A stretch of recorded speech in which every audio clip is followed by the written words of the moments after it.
So, what are the main things a ballet teacher looks at when deciding whether a dancer is ready for pointe work? Most dancers aren't physically ready for pointe until they're around 11 or 12 years old at the earliest. But even then, it's not just about the number. A lot of people assume pointe work is all about the lower body. And yes, it's true that the feet and ankles are doing a lot. But pointe work is really a full body effort, and stability starts with a strong core.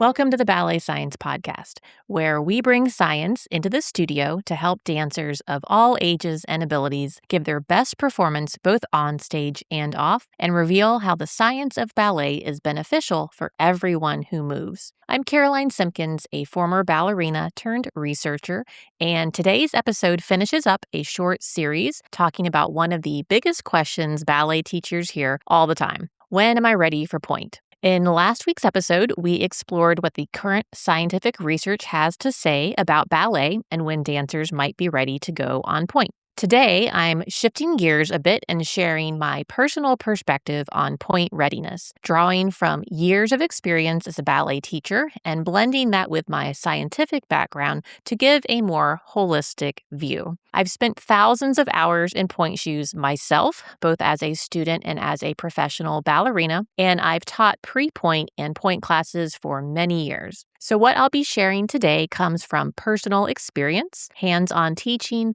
and a deep understanding of the body through a scientific lens. So what are the main things a ballet teacher looks at when deciding whether a dancer is ready for pointe work? There are actually several key areas we consider, and the first is physical readiness. We start by asking, does the dancer have enough strength in their ankles and feet to support themselves safely on pointe? Can they maintain proper alignment through the pelvis, knees, and feet? And can they do that without sickling? Let's pause and talk about sickling for a moment because it's an important concept. Sickling is a term we use in ballet to describe incorrect foot alignment, usually when the heel drops backwards and the toes curve inward, causing the foot to bend at the ankle in a way that breaks the straight line of the leg. So not only does sickling break that clean classical line we're always aiming for in ballet, but it also puts dancers at a much higher risk of injury, particularly for ankle sprains, especially when they're weight-bearing like in releve or on pointe. Now, beyond foot and ankle strength, another area that's absolutely essential is core strength.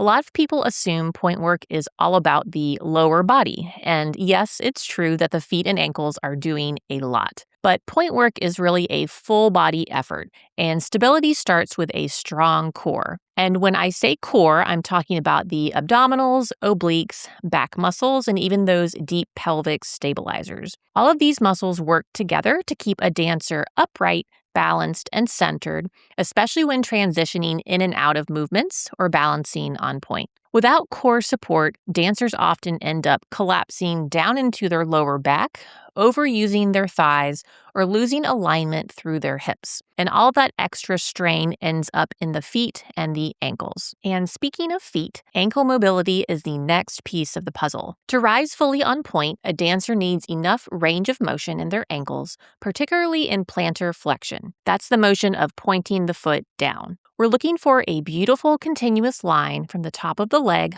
all the way through to the toes. If a dancer doesn't have enough mobility to get fully over their box, which is the part of the pointe shoe that covers the toes, they'll end up kind of hovering back just off of the platform, which is the tip of the shoe, which not only makes balancing extremely difficult, but it also increases the risk of falling or rolling the ankle. So it's not just about strength or flexibility on their own. It's about how everything works together. Core stability, ankle range of motion, alignment, and control. All of those systems have to be functioning well to support pointe work safely. And if one of those pieces is missing, the risk of injury goes up. Now let's talk about another major consideration: technical proficiency. This is the foundation everything else is built on. No matter how physically strong or flexible a dancer may be, if their technique isn't solid, it's just not safe or productive for them to start point work. We start by looking at their training history. Has the dancer had at least 3 to 5 years of consistent, focused ballet training, not just once a week recreational classes, but real technique-driven instruction? Point requires a deep technical base that takes time and repetition to develop. It's definitely not something that can or should be rushed. Next, we consider frequency. Most ballet teachers agree that students should be taking class at least 2 to 3 times a week before they're considered for point. That consistency is what builds the muscle memory and neuromuscular control needed for clean, safe dancing. We also look closely at how a dancer moves on Demi-Pointe. This is actually one of the best indicators of point readiness. Are their relevés smooth and controlled?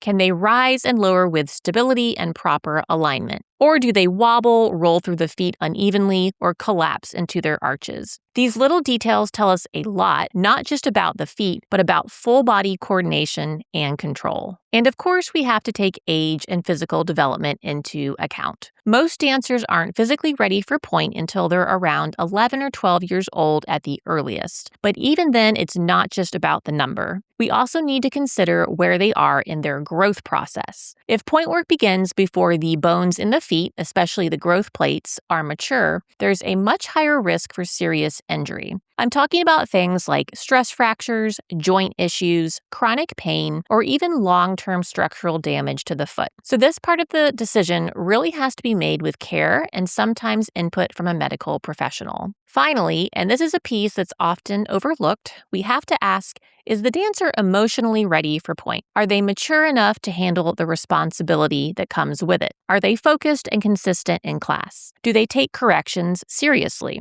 Because point isn't just a fun milestone, it's a major commitment. It requires discipline, patience, and a real respect for the process. So when a teacher is assessing point readiness, it's never just one question, like, are they strong enough or are they old enough? It's more like, are they ready in every way?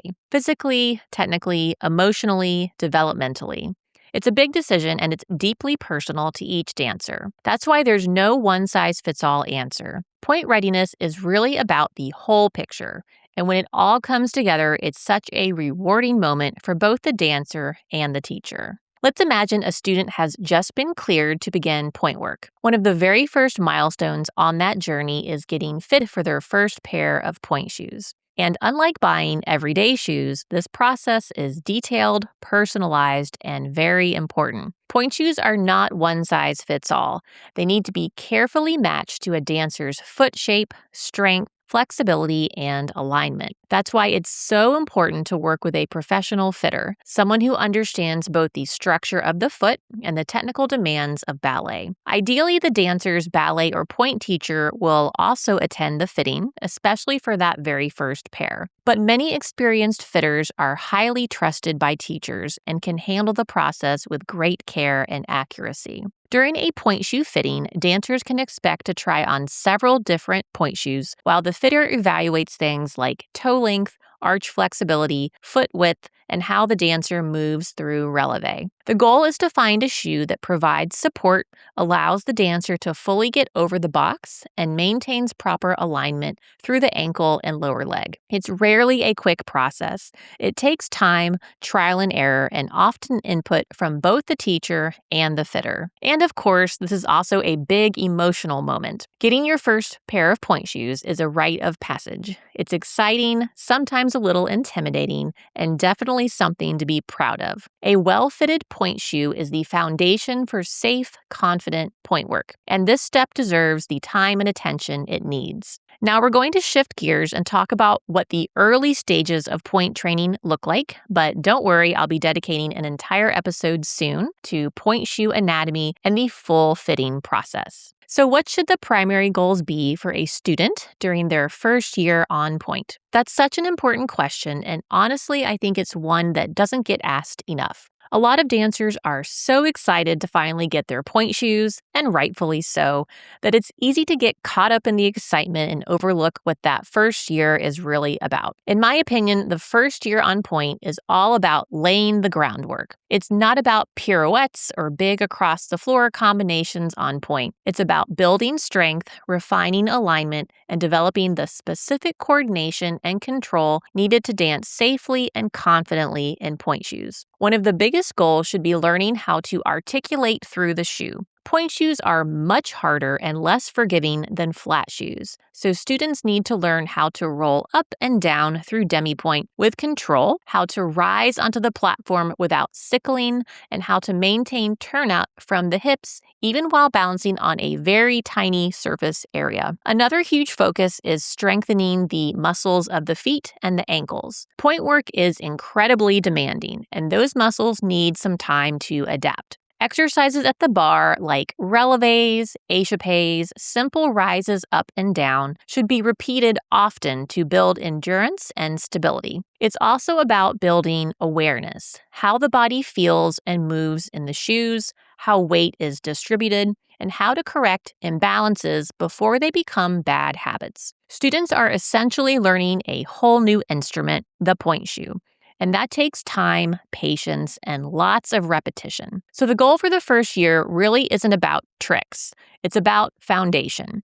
It's about creating safe habits, building strength, and developing confidence one careful step at a time. If a dancer can come out of their first year with strong basics, good alignment, and a respect for the work that pointe requires, that is a huge success. Now let's take a moment to talk about a situation that can feel really disappointing for a dancer. What happens when your ballet teacher says you're not ready for pointe just yet? This can be a tough moment, especially if you've been working hard, dreaming about that first pair of pointe shoes, and watching your classmates move forward. And as teachers, we know how sensitive this is. We don't take these conversations lightly. We truly want all of our students to succeed and to do so safely. But here's the most important thing to understand. When a teacher decides a student isn't ready for pointe, it's never meant as a punishment or a personal judgment. It's a safety decision. Pointe work is incredibly demanding on the body, and moving into it too soon,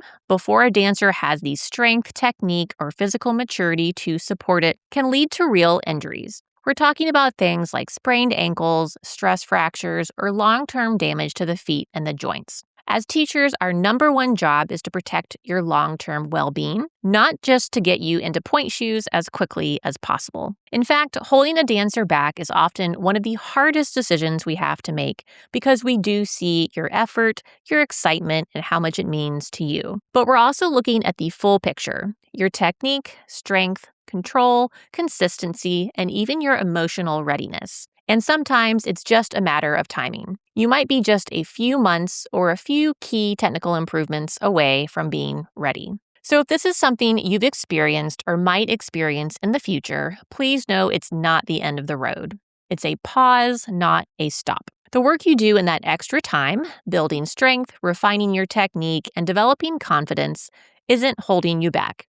It's actually setting you up for a much stronger, safer, and more successful start when you do begin pointe. And when that day comes, you'll be ready in every sense of the word. So far today, we've mostly focused on what we might think of as the more traditional path into pointe work. That is, a student who begins ballet at a young age, trains consistently for several years, and is typically ready to start pointe around age 11 or 12. But what happens if someone discovers ballet a little bit later? Say they take their first class at 13, fall completely in love with it, and set a goal to eventually dance on pointe. Is that still possible? The short answer is absolutely yes. I've had several students start ballet in their early teens and work their way safely and successfully into pointe training. And I also have friends and colleagues in the ballet world who didn't begin their training until they were teenagers, and some of them went on to have professional careers. So while the timing might look different, the goal is still very much within reach.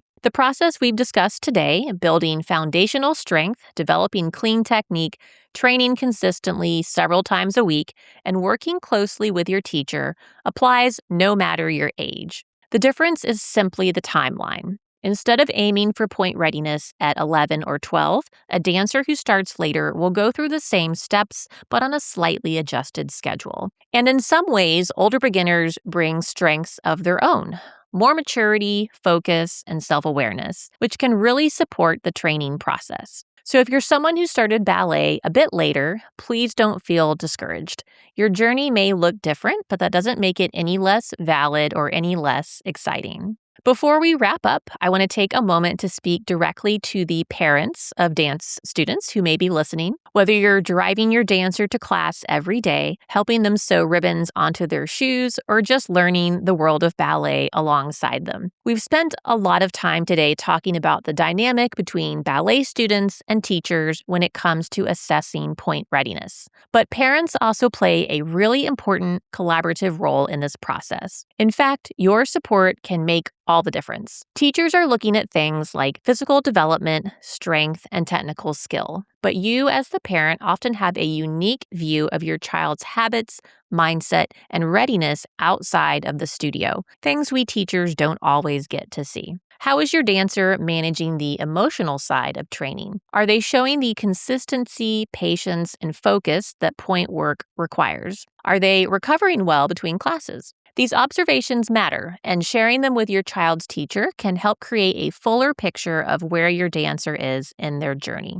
And of course, your encouragement is everything. Point work can be thrilling, but it also brings new challenges, discomfort, and a real need for perseverance. Your belief in your dancer, your patience with their timeline, and your willingness to trust the process, especially if point readiness takes longer than expected, are incredibly valuable. So thank you for being a part of this journey. When teachers, students, and parents work together with open communication and shared goals, we give young dancers the strongest possible foundation, not just for point work, but for everything ballet has to offer. And with that, we've come to the end of our two-part series on point readiness. Over these episodes, we've explored the topic from two important angles. First, diving into what the latest scientific research tells us about when dancers are physically and developmentally ready for point work. Then we shifted to the ballet teacher's perspective, drawing from years of hands-on experience in the studio to understand how those principles translate into real-world decisions about readiness and training. I hope this series has given you a well-rounded understanding of how complex and nuanced the journey to point really is. It's about much more than just age or desire. It's a careful balance of strength, technique, alignment, maturity, and even emotional readiness. And ultimately, it's about setting each dancer up for a safe, successful, and joyful experience on point. Thank you again for tuning in, and I look forward to seeing you next time on the Ballet Science Podcast.